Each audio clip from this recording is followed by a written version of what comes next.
Four-part video series looking at what native speakers naturally do and how this knowledge can assist language learners. The first video considered the challenge of spontaneity in conversation. The second one looked at the production strategies of chaining language together, self-monitoring, conceptualization, and automaticity. The third video discussed the importance of pausing in communication.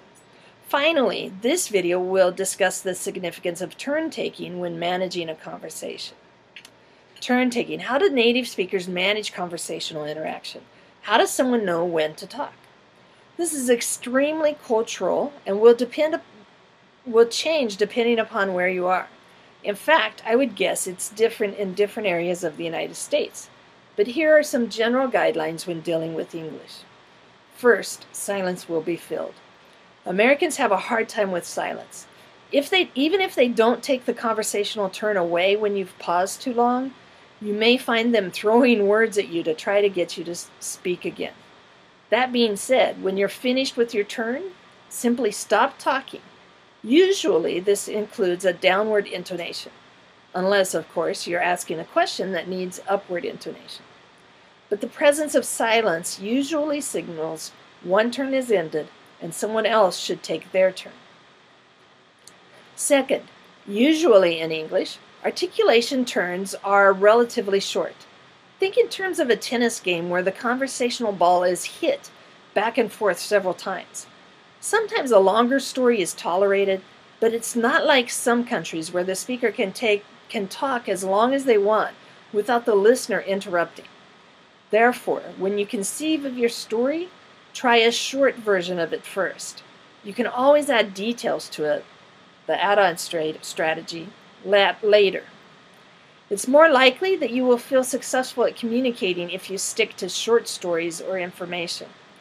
And as you feel successful, you will gain confidence and your speaking skills will improve, and eventually you will be able to tell the longer, more detailed story with equal success.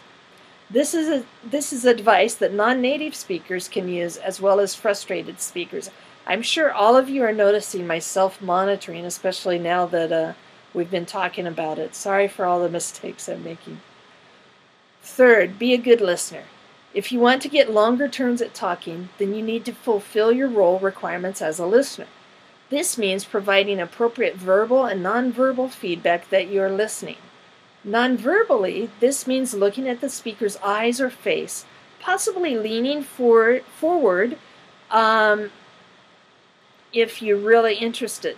But leaning too far forward will signal that you want to say something instead of that you're listening. Verbally in English, we use uh-huh, or I see, or something similar to show that we're listening and understand. Do not say yes, yes, yes when you're listening, because that indicates you already know what's being said and don't need to hear anymore. There's another important verbal aspect of listening, and that is, referring back to our tennis analogy, when the conversational ball has been hit to you, then you should hit it back instead of holding on to it. Granted, when the other speaker is finished with their story, it will be appropriate for you to hold the ball. Before that time, though, you should hit the ball back by A, asking a question about what was just said or implied, such as, "What did you tell her?"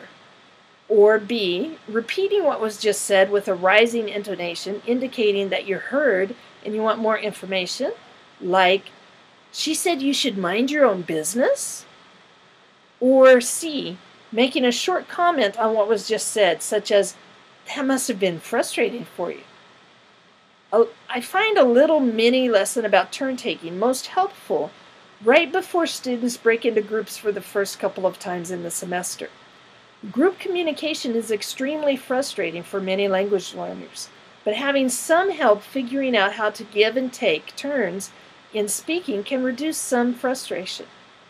In summary, native speakers use long pauses to signal an end to their speaking turn. Speak in relatively short chunks of language and expect help from the listener to move the conversation along.